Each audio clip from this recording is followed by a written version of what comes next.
Praise the Lord. वचन की पुकार, मनुष्य जीवन फलवंत हो, एपिसोड 7 में आपका स्वागत है। आइए आज हम बाइबल की पुस्तक मरकुस रचित सुसमाचार अध्याय 13 उसका 32 और 33 वचन पढ़ेंगे। यहाँ पर एक ऐसे विषय को गुप्त रखा गया है, उस विषय को स्वर्ग में से कोई नहीं जानता, न स्वर्ग के दूत, न पुत्र अर्थात मसीह और न कोई दुनिया का व्यक्ति, लेकिन वो विषय गुप्त हैं और वो सिर्फ एक ही व्यक्ति जानता है, वो है सृष्टिकर्ता परमेश्वर, दुनिया को रचने वाले, मध्य युग में यीशु को अपने पुत्र के रूप में भेजने वाले और आज पवित्र आत्मा के रूप में कार्य करने वाले।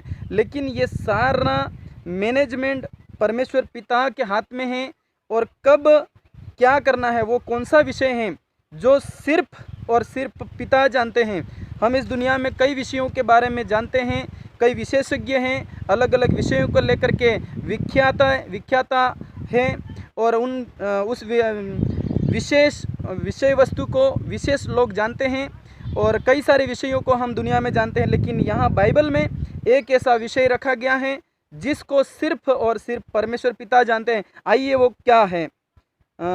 मरकुस 13 उसका 32 और 33। उस दिन या उस घड़ी के विषय में कोई नहीं जानता, न स्वर्ग के दूत, न पुत्र, केवल पिता।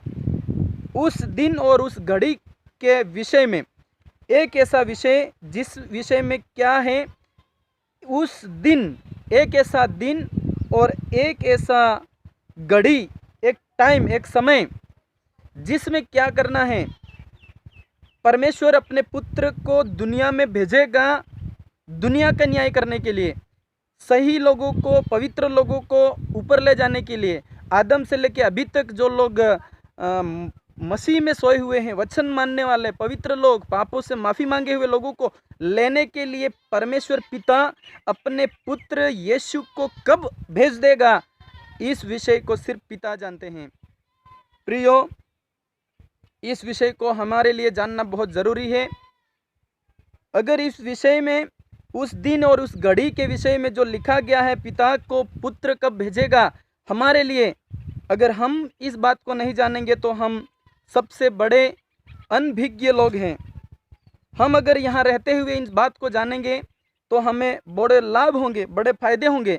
इस दुनिया में हम जीना चाहते हैं, ये एक हकीकत है, लेकिन कोई जिंदा नहीं रहता इस दुनिया में, हर किसी को जाना होता है। लेकिन हकीकत में जिस दुनिया में हमें जाना है, उस दुनिया की क्या व्यवस्थाएं हैं, उसको जानना बहुत ज़रूरी है। इसके विषय में लिखा है, न स्वर्ग के दूत जानते हैं। स्वर्ग में आज भी कई पवित्र दूत हैं जो परमेश्वर यहोवा की और सिंहासन के आगे पीछे रहते हैं। आज भी परमेश्वर दुनिया में उनको भेजते हैं। वो दूत भी नहीं जानते हैं कि दुनिया का न्याय कब होना है, कब पुत्र। और दूसरी बात है, न पुत्र जानता है। पुत्र यीशु का शरीर जो प्रकट हुआ, जो प्रचार किया, जो चंगाई किया, परमेश्वर पिता का आत्मा उस शरीर में रहता था, लेकिन उस शरीर को हमारा न्याय करने के लिए परमेश्वर ने नियुक्त किया है यीशु को, जो कोड़े मारे गए, जो क्रूस के ऊपर बलिदान हुआ, वो शरीर यीशु का हमारा न्याय करेगा। ये परमेश्वर पिता कब अपने पुत्र यीशु के उस घायल और मृतक में से जिंदा हुए मेमने को भेज देगा, जा न्याय कर, उसका यीशु भी इंतज़ार करते हैं। यीशु का शरीर या पुत्र भी इंतज़ार कर रहा है, परंतु केवल पिता इस बात को जानता है कब मुझे इस धरती का न्याय करना है। लेकिन एक बात यहाँ लिखी है, 33 वचन बोलता है, देखो जागते और प्रार्थना करते रहो, क्योंकि तुम नहीं जानते कि वह समय कब आएगा। ये बड़ा भयंकर समय है, वो घड़ी और वो दिन और वो विषय जो परमेश्वर जानता है, वो बड़ा भयंकर है। अगर उसमें हमें सक्सेस होना है, उस परमेश्वर के द्वारा अपने पुत्र को भेजे गए दुनिया को, पवित्र लोगों को लेने के लिए, उस समय अगर हमारा फायदा हो जाए तो हमें एक काम करना है, जागना है और प्रार्थना करना है। जागना का मतलब होता है जब हम पूरा दिन भर जागते हैं, फिर सोते हैं, फिर जागते हैं, फिर सोते हैं। इस तरह से ये एक छोटी व्यवस्था रखी गई है। लेकिन मसीह में लगातार जागना, ये क्या होता है? लगातार जागने का मतलब है जब से हमें होश आया है, हमने होश संभाला है, हमने बाइबल को जाना है, हमने यीशु के लहू में, पवित्र कुर्बानी में हमारे पापों को क्षमा मांग लिया, उस दिन से हमें पाप के साथ समझौता नहीं करना। बुराई के साथ, शैतान के साथ समझौता नहीं करना।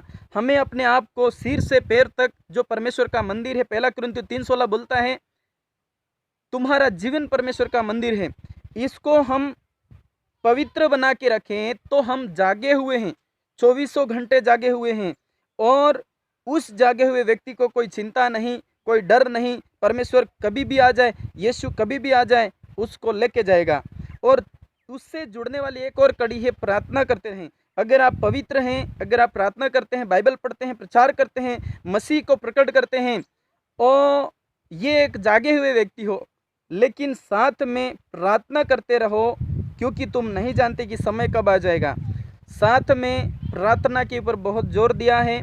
हमें प्रार्थनाएं अलग अलग प्रकार की होती। कई बार हम झुंड में मिल करके प्रार्थना करते, कई बार गुप्त करते, कई बार कमरे के अंदर करते, कई बार मन ही मन करते हैं।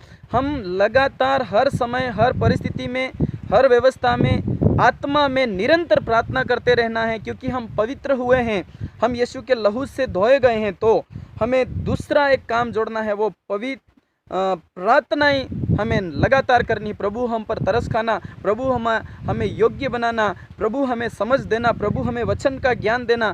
इस तरह से हम प्रार्थनाएं करते रहें और जागृत रहें, तो उस व्यवस्था के अंदर हम परमेश्वर के द्वारा जो नियुक्त दिन ठहराया गया, उस दिन हम मसीह के साथ में होंगे।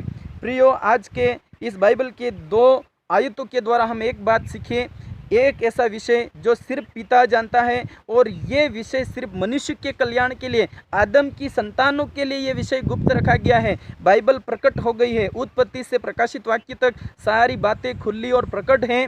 और हमें आज उस विशेष और भयानक दिन के आने से पहले हमें जागना है, प्रार्थना करना है।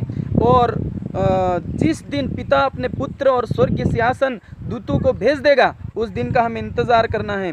और एक बात मैं और बताना चाहता हूँ, कल के एपिसोड 8 में हम एक बात सीखेंगे। कुछ लक्षण दिए हुए हैं, उस समय और घड़ी के विषय में कोई जानता नहीं, लेकिन वो कब हो जाएगा, वो लक्षण हैं, उनको हम कल देखेंगे। और आज के वचन के द्वारा हम एक बात रखें, अगर आप में अभी भी लापरवाही है तो जाग जाना, पवित्र बन जाना और प्रार्थना से जुड़ जाना, ताकि प्रभु आपके ऊपर तरस खाने वाला परमेश्वर बन जाए। जो व्यक्ति इस तरह से परमेश्वर से जुड़े हुए हैं, वो आज पिता की संतान है, वो अनाथ नहीं है, वो दुनिया के भय से, दुनिया की बातों से वो डरेगा नहीं। Praise the Lord. जो हमारे नश्वर शरीर को नष्ट होने से डरेगा नहीं, वो निर्भय व्यक्ति बन जाएगा, परमेश्वर के सिंहासन के आगे योग्य व्यक्ति बन जाएगा। और यही तो बनाने यीशु आया है, हमें योग्य। हम अयोग्य थे, हम योग्य कहाँ थे? हम पापी थे, हम दुष्ट थे, हमारे ऊपर तरस खाने के लिए कोई हमारे हुनर से नहीं, वो परमेश्वर की दया से हमें मिला है। तो हम प्रार्थना करें। परमेश्वर पिता, आज हम आपका धन्यवाद करते हैं, आपने हमसे बहुत मोहब्बत किया। और प्रभु यीशु, अपने पिता का जो गुप्त विषय रखा गया है, उस विषय में हमें प्रभु फ़ायदा होने के लिए हम प्रार्थना करते हैं। यीशु, जिस दिन आप आओ, उस दिन हम आपके साथ आना चाहते हैं, आपसे मिलना चाहते हैं, और आपकी सारी प्रभु प्रसन्नताओं में हम रहना चाहते हैं। दुखी दुनिया में और प्रभु परमेश्वर दुष्ट दुनिया में हमें जीने के लिए साहस और हिम्मत देना, प्रार्थना में, जागने में। और पिता, स्वर्गदूतों के साथ, पुत्र के साथ, पिता के साथ महिमामय ज़िंदगी जीने के लिए आप हमारी सहायता करना परमेश्वर। प्रभु यीशु मसीह, आज नाज़री यीशु मसीह के नाम से सारा आशीर्वाद, पवित्र आत्मा हमसे बोलिए, बात करिए, वचन हमसे बोलिए और बात करिए, और पिता हम पर प्रसन्न हो जाइए, यीशु मसीह के सामर्थी नाम में, आमीन।